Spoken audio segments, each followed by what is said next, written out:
This is Coffee Conversations with Inspiring Artists. These are series I started on May 30th. So this has been almost 4 months since I started. And I already talked to 12 artists since then. And Shannon is my 13th artist as a guest, and I'll bring her in just in a moment. So I'll briefly talk about myself at first and about this idea. So I created Coffee Conversations with Inspiring Artists as a way to reconnect with musician and artist friends. And because of the pandemic, we don't really have a chance to uh, rehearse together that much or travel and take flights to each other. So I was looking for some sort of informal platform to stay connected and have a conversation. And then I thought maybe from this conversation, other people can learn as well and get inspired. And I always had this kind of a network of people that I look up to, people who are really inspiring, who I see that they are really consistent with their practice. They're consistent and they love the craft. And I think that is the quality I admire the most in people. And I look at these people and I feel like they inspire me, so I think that they can inspire other people. But it's not only just for artists, it's for anyone who loves the craft, who truly enjoy the discipline and the practice, whatever that practice is. So Coffee Conversations is about reconnecting and about sharing the journey, the personal journey throughout our lives, and manifesting integrity, manifesting certain ideals. And in terms of ideals, as you see my background, the month of September is dedicated for world peace, because September 21st is the International Day of Peace. And myself, the same as my guest Shannon, we are the artists of the Global Initiative Songs for World Peace. And I'm dedicating this month of September, and my featured guest artists are the artists who are a part of this project. So I want to give a shout out to Songs for World Peace and Yoshi Utaku Natalia, who are organizing it and who brought over 70 artists from different parts of the world to create and compose song in their native language for world peace, and articulate in a musical way what world peace means to them and how we can spread that in our daily life and through music, through the language of music. So that's why I have this beautiful background. And Shannon actually is my last Songs for World Peace artist, because we're entering October next month. So I'm very happy to have Shannon. But before I bring her in, I also briefly introduce myself for those who are watching and might not know me. My name is Simona Smernova. I'm originally from Lithuania.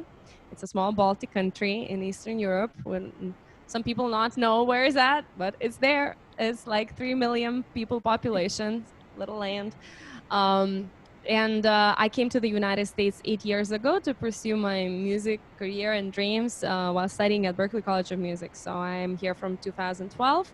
And since then, after I graduated, then I moved to New York City. And currently I'm a full-time artist, musician, composer, kanklės player, and band director, I guess. Not band leader, band leader.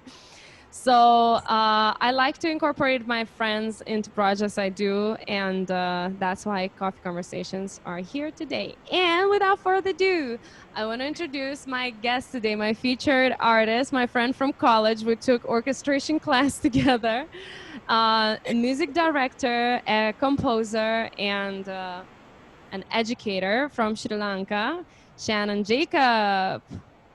Hi, everybody. Hi. Hi. So Shannon, you are currently in Boston, right? I am. Yeah. Okay, so we are on the same time zone. That's cool. Yep.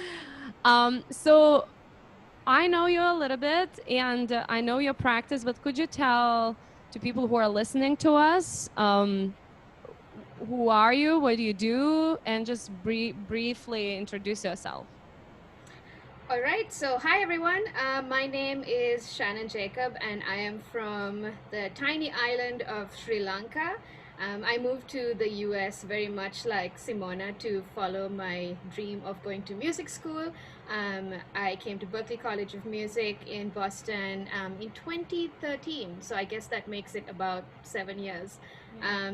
I graduated with a degree in contemporary writing and production because I always wanted to be someone who could compose but also engineer and produce and direct and do like all these things at the same time. And that was where my path with Berklee led me to finally. So right now I teach a class in music and social justice at Boston College. I also music direct the gospel choir Voices of Imani. I work at Berklee College of Music in faculty development. I work at Park Street Church as a music director. So I kind of do a lot of things at the same time, like I always intended to, but also find the time to compose and produce when I can. So yeah, that's me in a nutshell. That's really awesome. Very good preparation. It feels like you really know how to introduce yourself with no stopping. Very good. So thanks, Shannon. Thank you so much for joining. I was so happy to have an opportunity to somehow bring you into my world and do something together. So reconnecting through Zoom is definitely very nice. Plus representing the project Songs for World Peace and the cause. So now you are on the faculty. You work at Berklee as a. Can you say your name of your position at Berklee? Yeah, I actually work in faculty development. I am an assistant director there. And what that essentially means is that I help faculty at Berklee be the best version of themselves in the classroom. And I do everything on the back end to set them up with that. So, yeah. That's really cool. That's really awesome job.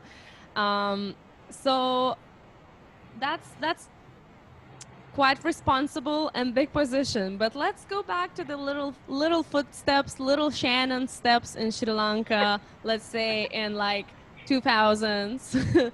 So could you bring us back to the beginning of your music journey when you started music and you just got curious about it, and tell us a little bit when it started, how you got introduced to music, just the very beginning of it. My earliest memories of music really was going to music lessons when I was like 3 years old or 4 years old, but not for me. It was for my mom. My music teacher lived a couple of houses away from us, and my mother would take music lessons in piano, and she would take me along with her. And that was like my earliest memory of music in general. And I don't actually know if I asked for it, but my mother enrolled me in lessons. And I have to say that when I say enrolling me in lessons, this was really like a community music class. My music teacher was this tiny bent over lady with a heavy dose of like British colonialization in her. And she loved literature, she loved reading the Bible. So she like instilled all these values in me. But she told my mom to bring me to music classes when I could finally hold a pencil and write. So you were very little. I was very little, but like write as in like when I went to Montessori, for instance. So I could like write letters, for instance. So I must have been about like 3 or 4. And that is where my passion for music grew. I was brought up in the classical tradition with my music teacher, so like very disciplined, and she gave me all of those values of like practicing and staying on course. But I always had another aspect of music in me, which was church music, because I grew up singing in the choir, for instance. Church was the first place I really started playing piano as like outside of classical music by ear, for instance. And then I was also exposed to music through school. So there was like this Broadway pop aspect that came into my life that way too. So I had like all this music going on at the same time. I was involved in some of the Broadway productions in Sri Lanka, a lot of choir work. And I was the choir leader in school, for instance. But even after I graduated from high school, it just kept coming my way. But yeah, that was basically my journey with music. And I have to say, like, some of the best childhood memories I have are of going to music class, because it wasn't a class. It was where the entire neighborhood kids met up to just run amok. We did not care to like actually learn. My music teacher would just like have all of us in at the same time and give us all individual work and bring us up one by one to a piano. And her back was turned to us, so we would just like riot. Oh, And it was so much fun. And after classes, we would play in the garden, for instance. So I feel like in that way, I had this very ideal childhood. We'd all come home after school, have lunch, and go to music class. That was just every day except Saturday and Sunday. It was just a part of life. So yeah, that was where my passion for music grew. that's amazing. So would you agree that, like, when you bring a little child into music education, that the most important thing is the like the fun aspect, the nurturing inner creativity and natural appreciation for music? Do you think that that's right? I agree. Think about the kind of effect that music has on your emotional and physical being, right? Like it's so deep. I'm not a neurologist or a psychologist, but it's enough for me to say that it has a profound effect on each and every one of us, right? Music is such a huge part of our lives. And if you take children, for instance, how do we teach a child the alphabet?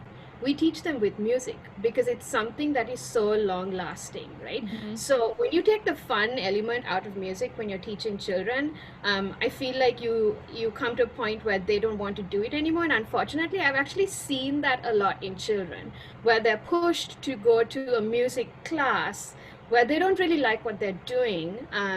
So along the way, like they don't want to go anymore. Yeah. So I absolutely agree. I'm going to say that the fun element, however, for me going to music class was not the lesson. Like it was not what I was learning. I actually didn't know the value of what I was learning when I was 5, 6, 7 years old, right? Even in my teenage years, it was kind of like, okay, I'm just going to do this because this is what I know to do. I went because of the socialization aspect. Would you consider yourself an extrovert? Here's the funny thing. I think I am an introverted extrovert. So, but what I mean by that is that I love people, I really do, and I love being around people, but after like an hour, I'm kind of done. And I think this happened to me especially after moving to the US, of having to like take care of myself and like make sure that I was in a good state of mind or always. I kind of love being alone at the same time as much as I love being around people. But there's no limit to the amount of time I can spend with the people I love, like my closest tribe, for instance. But I think if you ask my husband, Drew, for instance, who is downstairs watching this right now and will probably comment now, um, he will probably tell you that if we go out after an hour, I'm like, can we leave now? And he's like the social butterfly. But I would consider myself like a half and half. Yes, I think that all people have a bit of a, some side. There's no way just total extrovert until introvert, but we're leaning towards certain sides. We have one comment, by the way, so I just want to read it. We have a comment from George Russell. Shannon Jacob, there are so many positive adjectives I could use to describe her. I think I will go with awesome. Oh, that is incredible. Hi, Mr. G. I'm the only one who can call him that, so nobody else calls him that. George Russell was my Harmony 3 professor at Berklee, and he changed my life with music because, as we all know, whoever who went to Berklee, Harmony 3 is like that class you go into and you tear your hair out, and you're like, what is this? I don't get this. And it's such a huge jump from Harmony 2 to Harmony 3. But George Russell just made this transition so easy. He was so affable and like fun and also like an incredible educator that I just loved Harmony 3. I hear like horror stories of what Harmony 3 did to people, but I'm just like, I had the best time. It was a great class. So Mr. G and I were tight. So thanks. Thank you, Mr. Russell, for commenting and watching us. I also want to give a shout out to great harmony teachers I had, like Winnie Dahlgren or Danielle Jan Smith. Oh yeah. Definitely very strong teachers. And I feel like, um, so I had Harmony 3 with Winnie Dahlgren, I love and Winnie. Daniel was Harmony 4. It was more creative. Like Harmony 3 was more like by the book, and Harmony Mm-hmm. 4 was more creative, I feel, and Yeah. daring. Yeah. Yeah. So I feel like it was really perfect way of wrapping up my harmony classes, at Berklee. So shout out to all the Berklee professors who did a great impact on students and cared for us. And truly cared for our progress. So that is wonderful to have that, and Yeah. I wonderful mean, to bring it back to the world. absolutely. And I think what we all need to understand is that not everyone can be a good teacher. Like not everyone can be a good educator, right? You can be a great musician and have like an incredible impact with what you're doing, but it doesn't mean that when you come into a classroom space that you're actually able to teach and inspire, right? And we see that all the time, right? Just because you are an industry expert, it doesn't mean that you can be a good educator. But I feel like we were very blessed at Berklee with like meeting people like Winnie and George who just like crafted this music for us and helped us learn, right? So shout out to all of them. Definitely. And it requires just big heart. I feel like teaching is so much heart into it because you actually really have to find a capacity within you to feel that you believe that that student can progress. Because Yeah. everyone comes with different background and knowledge and different way, like a musical muscle is different, it works in different ways. So you have to really have a lot of empathy in order to Yep. see how to approach. And I feel like myself, I also, as I'm teaching, I feel like the most important thing is actually truly believe that that person can succeed, I guess it's Yeah, not the like word, you but have to. progress. Right, you have to already like assume some sort of brilliance in the person that you are educating, right? Because like you said, if you don't believe in your students, they're not going to end up believing in themselves. And like you said, like teaching comes from a place in your heart of like love and empathy and wanting to help people, wanting to help a community. And a classroom at the end of the day is a community because these students go out and create the world that we live in. So absolutely. Yeah. And I want to bring back to like when we talked about little children and education, and you said you loved because there was a lot of running around and Yeah. socializing with friends. So when I get to encounter little kids, and I've been asked to teach, I teach piano lessons, and sometimes parents ask, "What do you think is the most important thing when you have a 4 or 5 year old next to you?" And you like, it's like a wide blank sheet of paper, right? And you have so much, um, you know, power, I guess, power to either nurture that or totally destroy. So, Right. and I always, Yeah. I think about it, and I think that that aspect you mentioned is just what sustains. We have to think about what sustains, because theory you can learn, you can forget, you can refresh, you can Yeah. check out books. um I feel what sustains is the inner motivation, the Yep. true love, Mm-hmm. and the good habits, like physical habits, like posture, because it's really Yeah. hard to relearn that. And I think that I'm still questioning those things, but as I'm going, I feel like the inner motivation and love is what sustains throughout life, because you can be like an amazing, I see that a lot, and you probably have seen it, to like amazing musician going from like through master degrees of performing, and Right. then they just like, I just don't want to do it anymore. Yeah, yeah, you lose that love for it. Actually, I lost that love for it because back in Sri Lanka, things are changing a lot now, I will say, with music education. But when you go in for private music lessons outside of your school, you have very few paths to follow. And one that is really big in Sri Lanka is like the classical path, like Trinity College of Music, London, and Royal Schools of Music. And those are the examinations that we follow. So just to let you know, like learning music in Sri Lanka comes from that place of also examinations and assessments, right?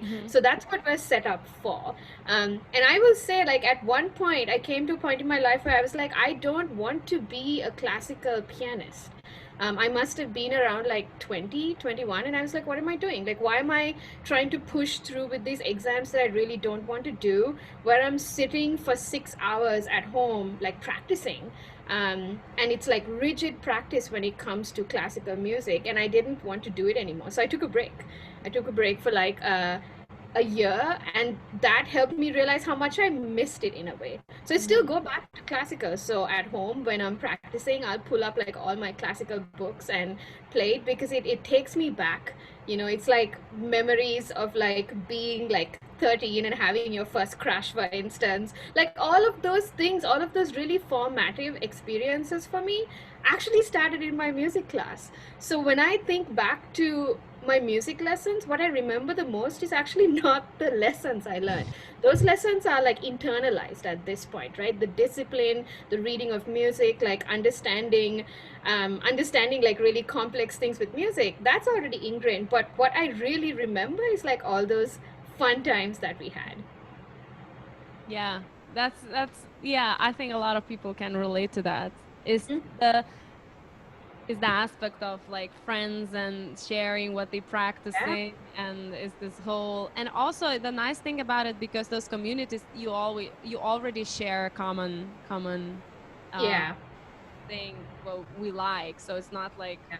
totally random. Hmm. These are people already kind of your folks, the peeps. Yeah, yeah. Oh, gosh. We're So still people, by the way.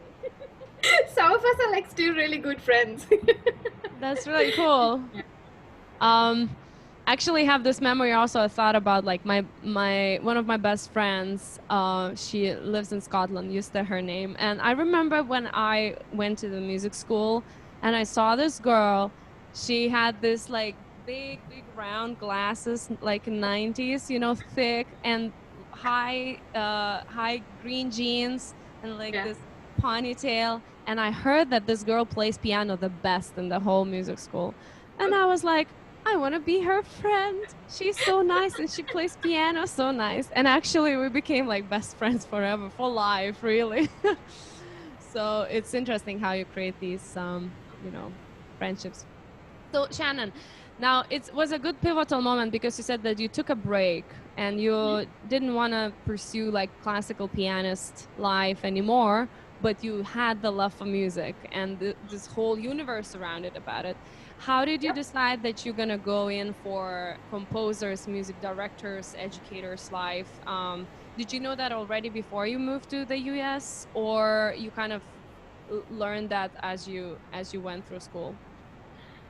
So like I mentioned before, like although I was doing classical music lessons, there was a lot of other music that was always a part of my life that never really left my life. So when it came to playing and singing in church, for instance, and directing the choir there, when it came to like all of the outside projects of working with different schools, working with different choirs and groups, that was still a part of my life always. And I could never get away from it, even if I wanted to.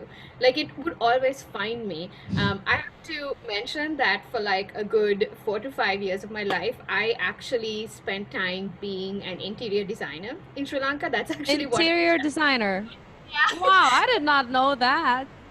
So that's actually what I studied straight out of high school, because there's like very limited things you can do when it comes to music and really building a profession out of it the way I wanted to. I'm not saying that you can't build a profession out of music in Sri Lanka. You absolutely can. You do need to supplement it, but I didn't want to become a piano teacher. That was not the path I wanted to follow. I wanted to compose and write and educate and do all of these things at the same time. And at that point in my life, that wasn't as available to me. So I did do interior design. Shout out to my parents who were like, hey, you paint, why don't you do this? And I did, and I loved it. But that also came to a point where I was just like, I really want to do music full time. So I had this really harebrained idea one day where I walked up to my best friend, my auntie De Silva, who is currently in London studying theology. And I told her, we're going to make a choir. And she was like, okay. Um, and that's all it took. We built a show choir, kind of like Glee, but without all of the drama. It was a non-profit. We were kind of the first Make-A-Wish Foundation in Sri Lanka, where with all of the profit that we got, we helped the children in the National Cancer Ward. And we helped girls and children who had come under sexual abuse and were in like a protected zone, for instance. We basically made some of those children who were suffering with a terminally ill disease, we gave them like,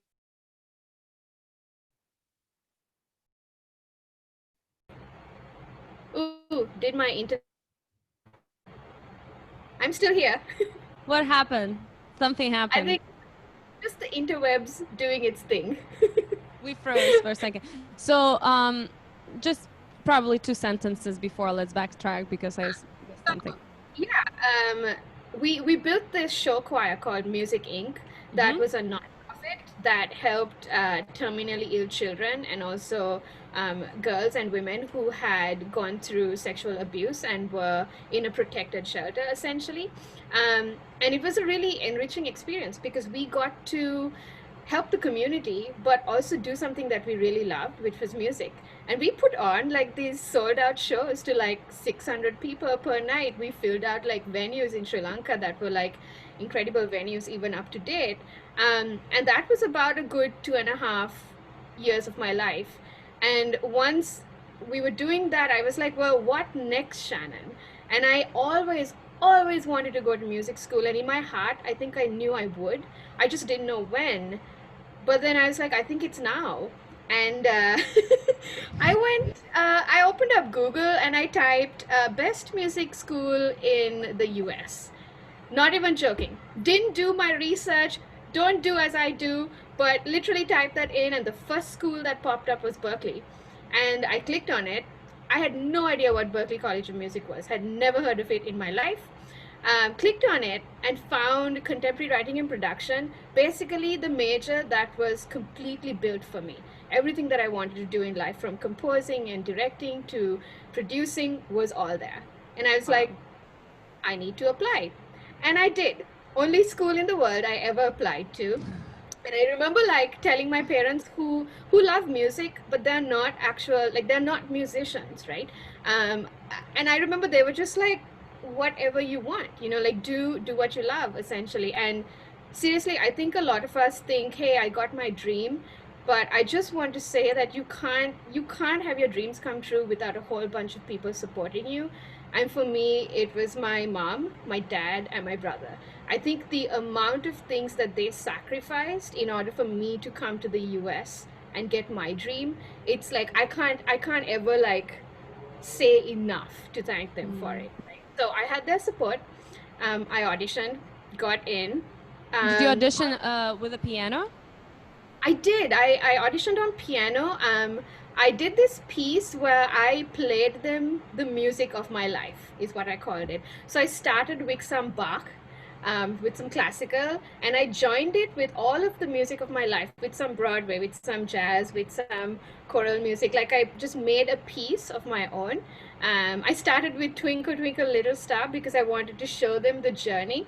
And I ended with Amazing Grace because I've always been a person of faith and I've always believed in God, and I felt like this was his plan for me. So I like built this piece and that's what I played. And I remember in my interview saying, I don't want to be a performer. That's not where I want to go.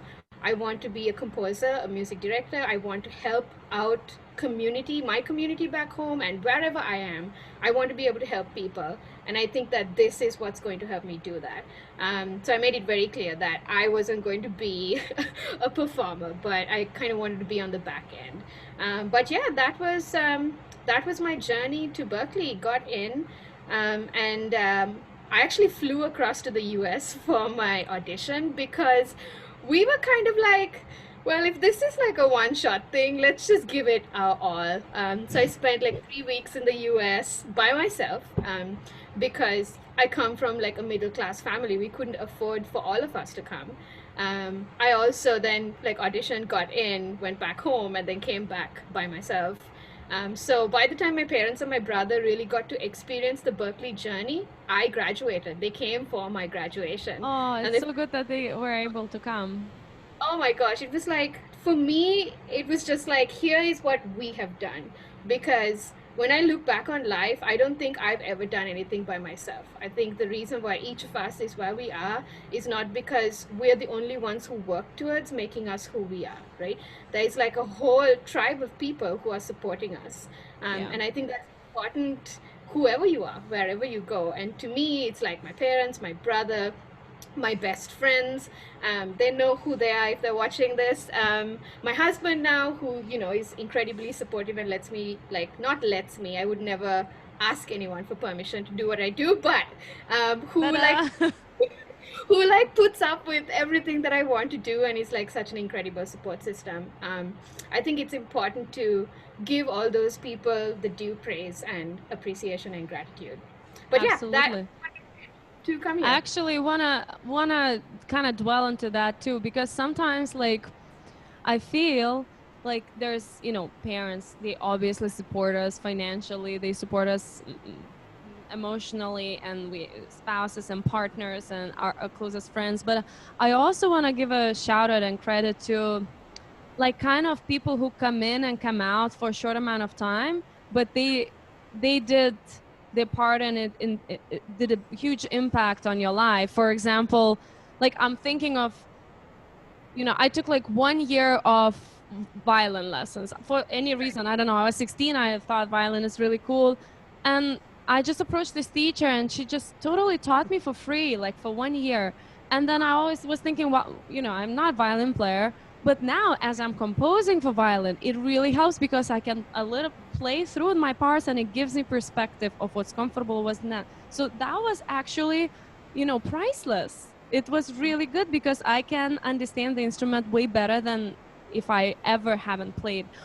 And these people who sometimes just come into their life, and they just willing to help you or give you an advice, and they just there for that moment, and then but like it's it's Yeah. important and interesting to notice that and give Yeah. give a credit for these people.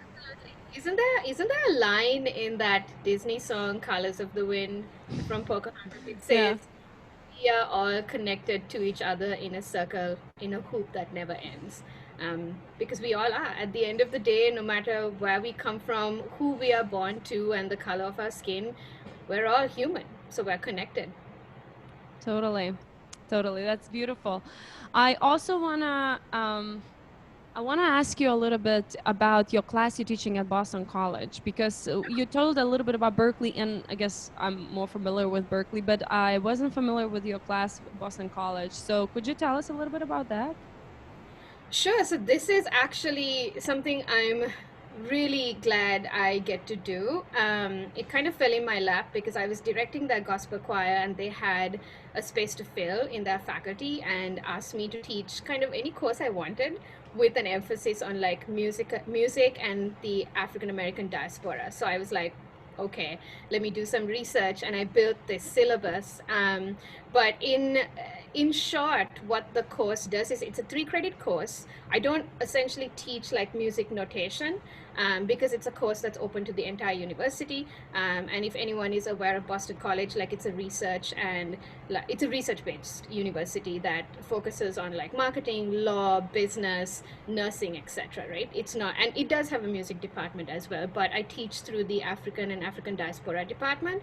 And this particular course, it examines influential musicians and their artistic endeavors towards the path of social justice, education, and awareness. So what it does is essentially we look at social movements, we look at activism, industry, commodity, and we meet at the intersection of music and social justice. So whether that is like examining the past and seeing historical events and the music that shaped it, and vice versa, or looking at the present and doing the same thing, that is what we discuss and read about in class. So I personally know that every student who is there also comes from a place in their hearts where they're all activists in some way, but also love music. And I know that everyone is there to get a grade. But for me, what's really important is that students walk away from this class with a heightened sense of understanding and empathy that is brought on by the study of history, music, and humanity. It's not just the grade that they get. And I see this quite a lot, especially when students leave the classroom and email me like 6 months later going, wow, what you taught us is actually applying now, and this is incredible. Wow. So that's what I do there. It's a lot of like research, it's a lot of reading and listening to music, just diving deep. But we look at the music of the world and see how it has affected humanity, and the other way around, how music can be used, as a form of activism, as a form of education, as a form of protest, but also like as a form of commercialism, right? But then we also look at music and we think of the ways that it can be abused, because music can also be used in settings that are not the best for you. And because of that psychological nature of music, it draws people in. So that's what we go through. That's very strong. Now, Shannon, could you tell me, like, what is the theme or the, let me think, what's the best way to think? Themes or the certain part of activism which you are in favor for, like what you are favoring, or what is like current in your heart and the most important to discuss or address? I think right now, what's in my heart is just acceptance and dignity for every human being, regardless of where you come from and the color of your skin. Whether it's back home in Sri Lanka, where we're talking about the ethnic tension that brought on the civil war, or the colorism issue that's going on, where it's looked upon as fair is better, or like fair skinned is better, or we're looking at the US with the Black Lives Matter movement, wherever it is in the world, as human beings, that we are able to look at each other beyond the color of our skin, and we're able to treat each other with dignity and respect. Because if you look at the first article in the United Nations, they built the human rights like the human rights amendment, right? Essentially, if you look at the first article in it, it says that all human beings should be treated with respect and dignity, regardless of where they're from. And I feel like we're not doing that right now. All of us are trying to do it in different ways, but as a society, we're not meeting in the middle there.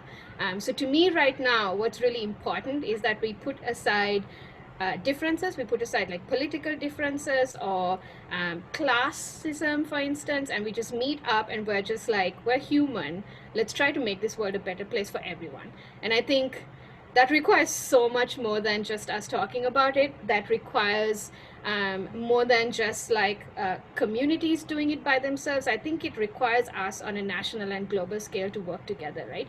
Because right now what's happening is there's so much poverty in the world. Poverty leads to war at the end of the day in different senses, right? There's not enough of a distribution of resources in the world. Our world is governed by wealth, right, and greed, and that leads to power. And I feel like we've forgotten that we just have this one home. I know we're all trying to like go off to Mars or explore the moon, but at the end of the day, we just have this one world to exist in, for at least for the time being, and we're not making it work. So I think that right now what's in my heart is that we can't value each other's differences and each other's diversity, that we can't celebrate it. Instead, we're looking at the differences and we're hating the differences. We're not seeing the similarities. Wow. That was like a personal statement, I would say. Very, very strong and very well articulated. Good job, Shannon. It's beautiful. I think I'm going to transcribe that or something. It just like, it's just stuff that's sitting in my head, and a lot of the times we hear that, okay, the younger generation is the hope of the future. I think we forget that we are still existing here too. So each of us is also the hope for the future. I will say that it's really, I get a lot of joy from going into the classroom at BC and seeing the way that the younger generation is thinking, how they want to work towards a better place for all. So yeah, it's just stuff that's sitting in my head. That's amazing. So that's a great pivotal moment to transition to songs for world peace. For those who are watching, that's why I'm using this beautiful background. This month of September, my coffee conversations with inspiring artists is featuring a global initiative which is called Songs for World Peace. It's a beautiful initiative which features artists from over 70 countries, over 70 artists from different countries composing songs in their native language for world peace. And it's already live and being released. It was released on September 21st as the International Day of Peace, and now there's some new songs are being released. And Shannon is one of the artists, and I'm all one of the artists. So Shannon's representing Sri Lanka. That's where she originally is from. Currently, Shannon is in Boston. I'm representing Lithuania. That's where I'm originally from, but I'm currently in New York. So we're on the same time zone from completely different parts of the world, representing and fighting for the world peace. So if you guys shout out to Songs for World Peace, go on Instagram, go on YouTube, discover all these beautiful songs. Find them on Facebook. Their website is Songs Four on Instagram as number 4, on Facebook as word 4, Songs for World Peace, and you'll recognize this beautiful blue, light blue logo and color. So that's the project. Actually, I see that Songs for World Peace commented that I loved Harmony 3 with George too. So thanks, guys. And Drew Dorman said, you are back now. All good. Okay. Thanks, guys, for keeping us in the loop and updating and saying hi. So if you guys have questions for Shannon, please write it now, because now I'll ask Shannon to tell a little bit about her song for Songs for World Peace project, and then we'll have a chance to take a peek at it. So Yeah, could you tell us about your piece? absolutely. So it's a pretty minimalistic piece. When Yoshi and Songs for World Peace reached out to me and said, "Hey, would you like to represent Sri Lanka?" I was like, "Absolutely, thank you for the honor." But we were in the midst of COVID-19. We still are, and I was like, "How do I do this in a way that brings Sri Lanka to everybody's laptop or phone or wherever they're checking this out from?" I didn't want to create just another video of myself. I'm also like a little camera shy in that way. So I was just like, I don't want it to be me again, like singing or playing, encapsulating world peace, of course, and what it means to do so, like as a Sri Lankan. So I thought, one way I really want to do this is to show people Sri Lanka. And I was thinking, how do I do that when I can't travel right now? And I thought of all of the pictures that I had taken over time. I've gone home every single year except this past year because of COVID. So I thought, okay, I'm going to create a song that is essentially me. So the piano part is what I'm doing, and I'm going to highlight some of the traditional Sri Lankan instruments in it. So I got in touch with a few of my colleagues back home. And had them kind of lay down this drum track. So Ravi Pati is the percussionist on this, and he's actually playing every single percussion instrument on this. I just sent him a rough piano track, and I said, hey, can you lay something down on this that really highlights Sri Lankan percussion and rhythm? And that's what he did. So it's just like the two of us on it, but I have to give a shout out to my friend, my best friend, Mayantha De Silva. She's in London studying theology and voice. It's her voice that you're hearing singing the word Samaya, which in Sinhalese means peace, and Samadhanam, which in Tamil means peace as well. So she's kind of singing that over. And my also other best friend, Mevanta De Silva, who's Mayanti's brother, he is responsible for some of those really beautiful shots that you see. And one of his colleagues, Ikushla Veerasinghe, is also responsible for some of those pictures. And my husband, Drew, who took some of those pictures when we were on our honeymoon. So what I did was I just kind of sat down and started putting thoughts down on the keyboard, just being like, okay, let's try this thing out. And I think I came from a place in my heart where I was really homesick. I still am. I miss home. I'm so deeply rooted in Sri Lanka that it's like so hard for me to constantly be here without knowing I can go home anytime. So it came from a place in my heart where it's a little bittersweet. So when you're listening to it, you might be like, oh, this is not like a really happy sounding thing. That's because I wasn't really happy when I was writing it. I was missing home and wanted to encapsulate that in this song. And then just tied it with the percussion, tied it with the pictures, and that's what you're seeing. Because I think that, again, amidst the fight for power, amidst the fight for like everything that the world is fighting for at this point, we forget what a beautiful place it still is. And I wanted to bring that beauty of Sri Lanka to a world stage. And that's basically the piece. Beautiful. Thank you. Can't wait to share it with everyone. But before that, just quickly, I want to read some comments we have on our live stream. So, okay, I'm going to try to pronounce this correctly. Mayanthi De Silva. Yeah, that's my best. You said, so proud of you. So, and Ruta says, and the history and role of music in a nation's history and internationally sounds like a very interesting course, even non-credit, smiley face.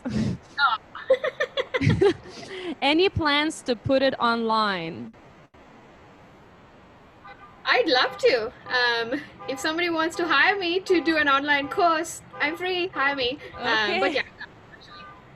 Awesome. So alarm right outside. Can you all hear that? That's just a car. I'm sorry. Okay, it's good now. okay, so without further ado, let's hear Shannon's original composition, which was composed specifically for this Global Initiative Songs for World Peace. I'm going to share my screen right now. Thing, it's called Serendib, and Serendib is an old Persian name for Sri Lanka. Okay. Okay. Share screen. Let me know. Is it audible and does it work?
I just saw your friend's name, the one who commented. So Yep. proud of you.